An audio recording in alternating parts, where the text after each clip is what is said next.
Hello and welcome everyone. तो एक बार फिर से आप सभी को स्वागत है आपके अपने यूट्यूब चैनल बायोलॉजिक में। तो जैसा कि आप सभी लोग जानते हैं, हम लोग साइटोलॉजी के एमसीक्यू कर रहे थे और लास्ट वीडियो में हम लोगों ने गोल्जी कॉम्प्लेक्स तक के सभी एमसीक्यू कंप्लीट कर लिए थे। तो आज हम लोग का होने वाला है राइबोसोम, जिसके हम लोग एमसीक्यू देखने वाले हैं आज। तो चलिए शुरू करते बिना किसी देरी के। तो first question is, who discovered ribosome? Ribosome की खोज किसने की थी? तो हम लोग की थी जॉर्ज एमिल पैलाडे ने। किसने? जॉर्ज एमिल पैलाडे ने। इसीलिए इसको पैलाडे पार्टिकल भी कहा जाता है। What is the main function of ribosome? Ribosome का मुख्य कार्य क्या है? तो protein synthesis is the main function of ribosome. Ribosomes are which type of organelles? Ribosome किस प्रकार के ऑर्गेनिल है? तो ये हम लोग के नॉन मेम्ब्रेनस ऑर्गेनिल होते हैं। Next question is, ribosomes are composed of? Ribosome किससे बने होते हैं? तो ये आरएनए प्लस प्रोटीन के बने होते हैं। Next question is, where are ribosomes found? Ribosomes कहाँ पाए जाते हैं? तो ये साइटोप्लाज्म में भी होते हैं, ईआर में भी होते हैं, माइटोकॉन्ड्रिया में भी होते हैं, यूकैरियोटिक में भी पाए जाते हैं, प्रोकैरियोटिक में भी पाए जाते हैं, 70s टाइप के, 80s टाइप के, सभी जगह पाए जाते हैं। तो इसमें हो जाएगा ऑल। कहीं सरफेस पे अटैच होते हैं, कहीं पे फ्रीली फॉर्म पाए जाते हैं। Unit of ribosome?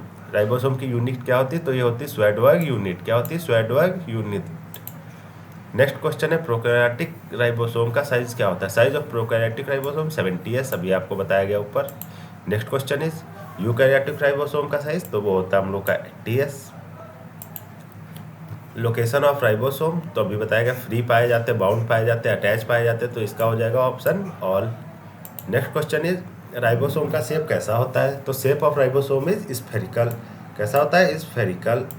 Next question is, ribosome consist how many सब यूनिट? राइबोसोम कितनी सब यूनिट से बना होता है? तो आप सभी को पता है, राइबोसोम हमारा 2 सब यूनिट से बना होता है। तो राइबोसोम कितनी सब यूनिट से? 2 सब यूनिट से बना होता है। 70s राइबोसोम में कितने होते हैं? कितनी सब यूनिट होती? कौन कौन सी सब यूनिट होती हैं? तो होती है 50 और 30s। 50 और 30s, लेकिन ये 50 और 30 तो 80 हो रहा है। ये चीज़ सिर्फ बायोलॉजी वाले जान सकते हैं, मैथ वाले कभी नहीं समझ पाएंगे।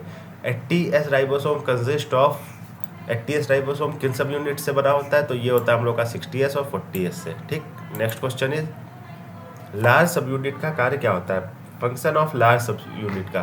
तो ये होता है पेप्टाइड बॉन्ड का फॉर्मेशन करना। क्या होता है? लार्ज सब यूनिट का क्या फंक्शन होता है? पेप्टाइड बॉन्ड का फॉर्मेशन करना। फंक्शन ऑफ स्मॉल सब यूनिट? स्मॉल सब यूनिट का कार्य क्या होता है? एमआरएनए की बाइंडिंग करना। क्या करना? एमआरएनए की बाइंडिंग करना। Number of sites in ribosome? Ribosome में कितने साइट होते हैं? 3 साइट्स। कितनी? 3 sites are present in ribosome. 3 sites of ribosome? Ribosome की 3 साइट्स कौन कौन सी होती? ए साइट, पी साइट और ई साइट। कौन सी? ए site, P site, E site. ये याद रखिएगा, बहुत ही ज़्यादा इंपॉर्टेंट है, कितनी साइट पाई जाती है और कौन कौन सी होती हैं। ये आपके एग्जाम के पॉइंट ऑफ व्यू से बहुत ही ज़्यादा मोस्ट इम्पॉर्टेंट है। Function of A site? तो ए साइट का फंक्शन क्या होता है? Amino acyl tRNA binding. क्या होता है? Amino acyl tRNA binding. A site का फंक्शन क्या है? Amino acyl tRNA binding. Function of P site? P site का कार्य क्या होता है? Peptidyl tRNA. क्या होता है? Peptidyl tRNA. अब देखते हैं function of E site. E site का कार्य क्या होता है? तो ये होता है एग्जिट। क्या होता है? एग्जिट। तो आप लोग को ये याद रखना है कि हम लोग की 3 साइट पाई जाती हैं, वो ए, पी और ई होती हैं, और तीनों के यदि फंक्शन दिए गए हैं, ये याद रखिएगा। नेक्स्ट है, राइबोसोम किस प्रोसेस में भाग लेता है? तो राइबोसोम हम लोग का ट्रांसलेशन में भाग लेता है। किस में भाग लेता है? यानी कि अनुवादन जिसको कहा जाता है। ट्रांसक्रिप्शन यानी कि अनुलेखन, ट्रांसलेशन यानी कि अनुवादन। तो अनुवादन में भाग कौन लेता है? राइबोसोम। ट्रांसलेशन कहाँ होता है? यानी कि वेयर डज ट्रांसलेशन अकर? तो ये हम लोग का होता है साइटोप्लाज्म में। Next question is, mRNA binds to? MRNA किस सब यूनिट से जुड़ता है? तो ये हम लोग का स्मॉल सब यूनिट से जुड़ता है। Next question is, who forms peptide bond? Peptide bond कौन बनाता है? तो ये हम लोग का आरआरएनए बनाता है। कौन बनाता है? RRNA. Ribosome is also called? Ribosome को क्या कहा जाता है? तो इसको हम लोग प्रोटीन फैक्ट्री भी कहते हैं। क्या कहते हैं? Protein factory. What is polysome? Polysome क्या होता है? Many ribosome on 1 mRNA. जब एक एमआरएनए पे कई सारे राइबोसोम पाए जाते हैं तो उसे हम लोग पॉलीसोम कहते हैं। Next question is, free ribosome synthesise? Free ribosome क्या बनाते हैं? तो ये बनाते हैं साइटोसोलिक प्रोटीन। क्या बनाते हैं? Cytosolic protein. फिर नेक्स्ट है, bound ribosome synthesise? Bound ribosome क्या बनाते हैं? तो ये हम लोग क्या बनाते हैं? Secretory protein. क्या बनाते हैं? Secretory protein. ध्यान रखिएगा, free ribosome, cytosolic protein, bound ribosome, secretory protein. ठीक। नेक्स्ट क्वेश्चन इज, राइबोसोम में इनिशिएशन कहाँ से होता है? तो ये हम लोग का होता है स्टार्टिंग कोडॉन से। कहाँ से होता है? स्टार्टिंग कोडॉन से। स्टॉप कोडॉन का क्या वर्क होता है? फंक्शन ऑफ स्टॉप कोडॉन, यानी कि टर्मिनेशन करना। क्या होता है? टर्मिनेशन करना। राइबोसोम किस ऑर्गेनेल से जुड़ा हो सकता है? Ribosome can be attach to ईओर।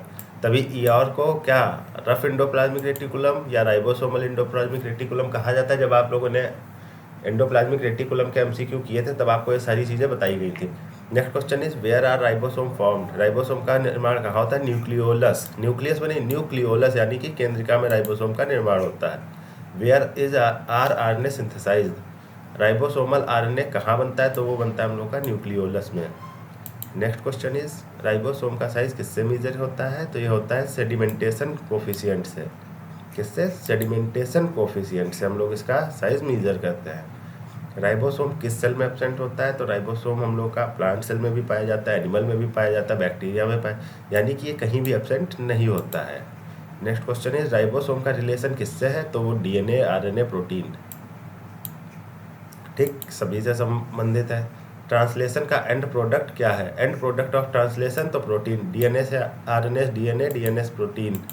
आप सभी लोगों ने पढ़ा होगा सेंट्रल डोग्मा ऑफ बायोलॉजी पढ़ा होगा, तो उसमें आपको पता होगा कैसे क्या बनता है। राइबोसोम का स्ट्रक्चर कैसे देखा जाता है? तो ये हम लोग का इलेक्ट्रॉन माइक्रोस्कोप से देखा, क्योंकि ये एक अल्ट्रा माइक्रोस्कोपिक मॉलिक्यूल है या सेल ऑर्गेनेल, कुछ भी कह लीजिए। राइबोसोम किस प्रकार का पार्टिकल है? ग्रेनुलर। कैसा है? ग्रेनुलर टाइप का है, ultra microscopic. Ribosome are abundant in, किस में अबंडेंट होते हैं? एक्टिव सेल्स में। नेक्स्ट क्वेश्चन हम लोग का क्या है? प्रोकैरियोटिक राइबोसोम में आरआरएनए कितने प्रकार का होता है? Types of rRNA in prokaryotic cell. तो ये हम लोग का होता है 3 टाइप्स का। कितने प्रकार का? 3 प्रकार का। यूकैरियोटिक राइबोसोम में आरआरएनए कितने प्रकार का होता है? तो ये हम लोग का 4 प्रकार का होता है, यानी कि 4 टाइप्स का होता है।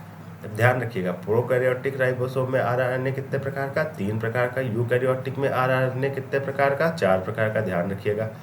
राइबोसोम में कैटालिटिक एक्टिविटी किसकी होती है? तो ये होती है आरआरएनए की।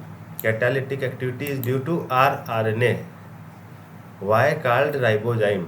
राइबोसोम को राइबोसोम क्यों कहते हैं? क्योंकि ये कैटालिटिक आरएनए होता है। क्या होता है? Catalytic RNA. Next question is dissociation occurs when? Ribosome का डिसोसिएशन कब होता है? जब ट्रांसलेशन हम लोग का एंड हो जाता है, यानी कि टर्मिनेशन के टाइम हम लोग का राइबोसोमल डिसोसिएशन हो जाता है। एंटीबायोटिक्स किस राइबोसोम्स पर कार्य करते हैं? Antibiotics are work on act on 70S ribosome. Next question is ribosome का अटैचमेंट सिग्नल क्या है? अटैचमेंट सिग्नल क्या है? Signal peptide. क्या है? Signal peptide. Next question is translation के 3 स्टेजेस कौन से हैं? 3 stages of translation, initiation, elongation, termination. कौन से? Initiation, elongation, termination. They are 3 stages of translation, initiation, elongation, termination. Role of ribosome? Ribosome का रोल किस में है? तो प्रोटीन की सिंथेसिस में भी है, सेल ग्रोथ में भी है, रिपेयर में भी है। मतलब हम लोग का option D all are the above correct है। राइबोसोम का डिस्कवरी ईयर 1955 में पेलाडे के द्वारा की गई थी, इसीलिए इसको पेलाडे पार्टिकल भी कहा जाता है। तो आज के वीडियो में हम लोगों ने 50 MCQ देखे राइबोसोम के ऊपर। अगर आप लोगों को वीडियो अच्छा लगा हो तो वीडियो को लाइक कीजिएगा, चैनल पर नए हो तो सब्सक्राइब कीजिएगा और बने रहिए हमारे पास। Thank you for watching it.